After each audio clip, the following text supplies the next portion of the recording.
Fans of Samsung have been pretty outspoken recently, complaining that the firm isn't doing enough to innovate its devices.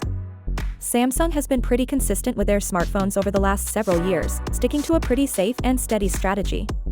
The Galaxy Z Fold and Flip 7 don't seem to be much different from the typical small advancements we get each year, but nothing that really blows our minds.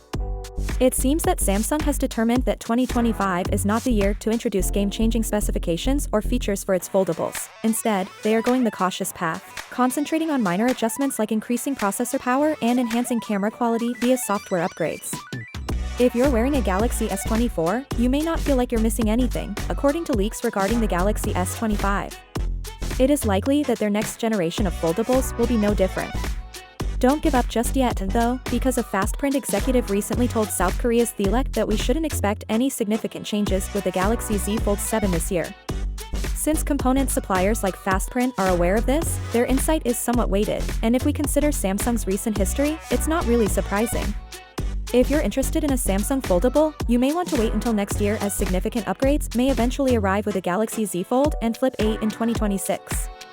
The executive said that Samsung anticipates selling about 7 million foldables in total, which shows they are keeping their expectations pretty low and aren't banking on these devices to create a big splash in the market. Although the Z Fold 7 has not yet been officially announced, there are rumors that the Z Flip 7 and Z Flip Fan Edition will be equipped with the Exynos 2500 processor, while the Z Fold May 7th get the Snapdragon 8 Elite. Like the special edition that was introduced last year, Samsung is pleased with sticking to a slimmer, more refined version of a foldable experience this time around. There's still time for surprises, right? Samsung hasn't really done anything revolutionary to grab the lead with their foldables, unlike other companies who made a big splash on the market last year, like the OnePlus and Pixel 9 Pro Fold. Finally, what are your thoughts about it? So without being said, let me know your thought in the comment below, and if you are new here, please subscribe. Peace out.